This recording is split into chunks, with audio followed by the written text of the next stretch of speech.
This is the second in a series of basic supply chain modeling using Logix.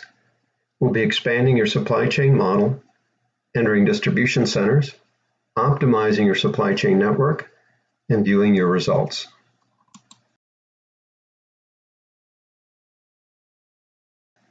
Let's start with where we left off in our last tutorial, where we had customer and markets data with certain demand data given by these 48 states and population data used as demand, as well as some default data like ship units, which is hundredweight, and cost per mile, represented by $0.0075 per mile per ship unit. Now let's add some distribution center data.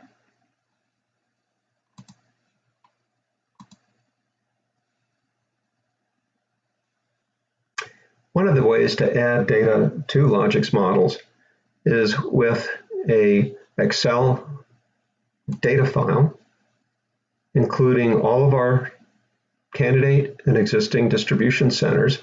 These are our existing distribution centers.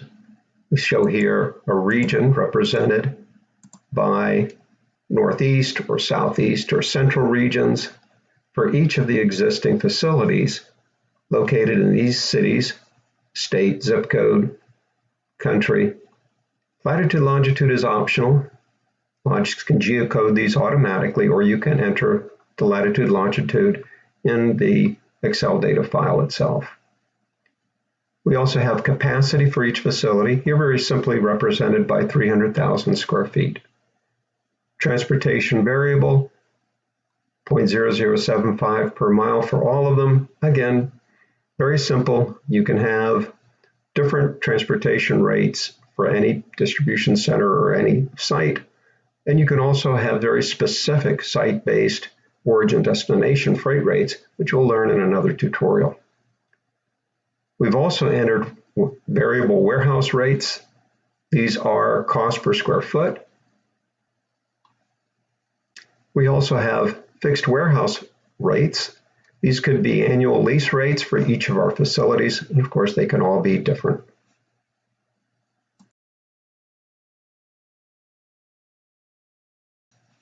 Now let's add our distribution center data using our data import wizard for our distribution centers.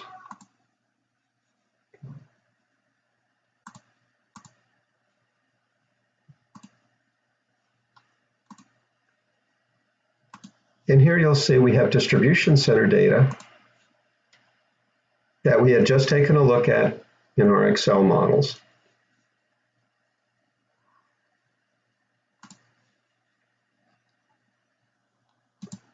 So let's take a look at a map of our data.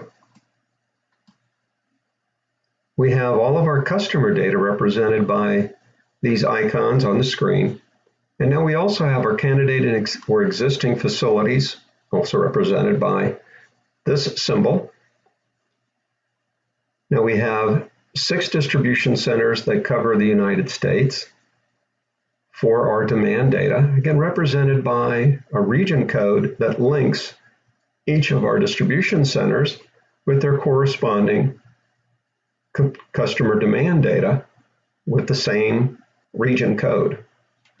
Again, this is a link between the Southeast region, for example, in Atlanta, and each of their demand data in Georgia, for instance, or North Carolina. So let's try to simulate our current distribution network using our current distribution centers and our customer demand data. Let's use simulation modeling to do all the calculations for transportation costs, warehousing and product cost, fixed and variable, total cost for all of our facilities, and in this case, Allentown, Pennsylvania, Joliet, Illinois, Coxsackie, New York, Macon, Georgia, Houston, Texas, and Los Angeles, California, for a total cost of a little over $20 million. Here we'll see that Logix puts that cost in the simulation results field here, We can also look at maps of our solution, represented again by our 6 distribution centers.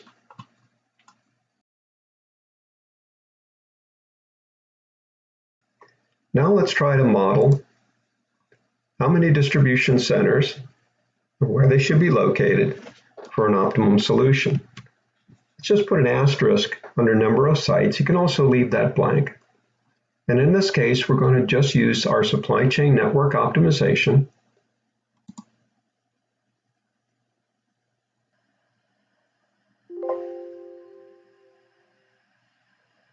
And here we see, in about 20 seconds, Logix has optimized the number and location of facilities at 3 locations for a little over $16 million. Again, Allentown, Pennsylvania, Pasadena, California, and McKenzie, Tennessee. We can look at a map of our solution. This is the lowest cost solution for this model. And again, we can take a look at transportation costs, fixed and variable warehouse costs, and we can go to the analytics dashboard monitor and take a look at our results as well. Here you see we have almost an 18% savings with a total of a little over $16 million for our optimum solution versus $20 million for a simulated solution.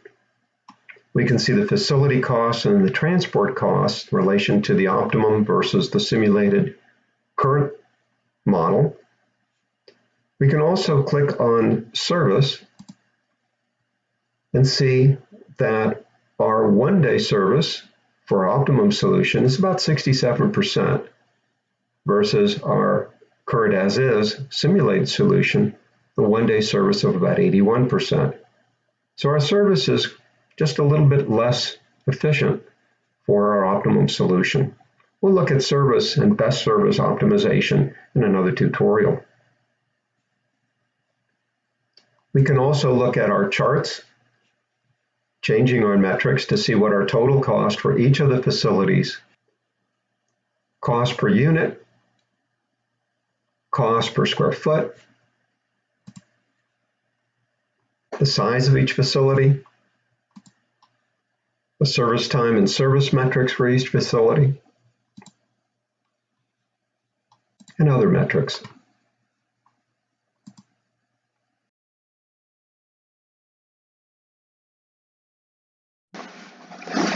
Using this solution, we can also instantly see the proximity radar view analysis by clicking here for any of our sites. So here we see, changing the scale to zoom in a little bit, can actually see that we could have a decreasing cost for our transportation if we move approximately 100 miles, this is 400 miles across here at the scale, about 100 miles west of our candidate facility site in McKenzie, Tennessee. So this site is very close to Alamo, Tennessee. This is picked from our geocoding file at a cost of about 1% less than our cost represented here with our candidate facility. Again, why didn't Logix pick this in the first place? It was using our candidate and existing facilities, whereas the radar view allows us to go a bit further and analyze alternative solutions to what we're asking Logix to take a look at. You can do this for any of our sites, including Allentown here. It shows, again, about a 1% drop, moving about 100 miles west, actually about 29 miles south and 29 miles west of Allentown in Reading, Pennsylvania. And in fact, we can turn on the map feature and see exactly where that is in comparison to various road networks, as well as various sites that might be available in that area. Another way to do this is actually to turn on proximity before we do the optimization. Now Logix will actually return that solution, Alamo, Tennessee, Reading, Pennsylvania, and the third site here in Pleasanton, California, giving us an even lower solution at 15.3 million.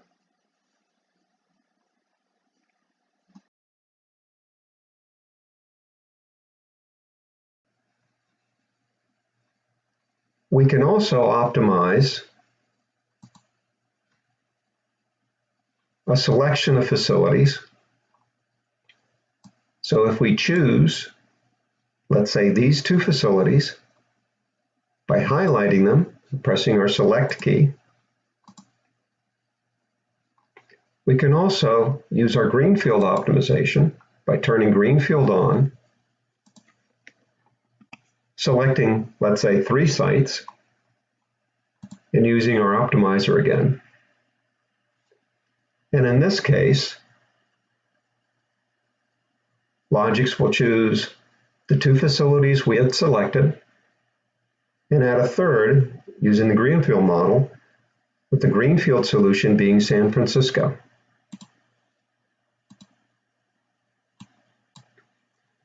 This is what this model looks like with these selected facilities and this optimized facility for a total of $17.5 million.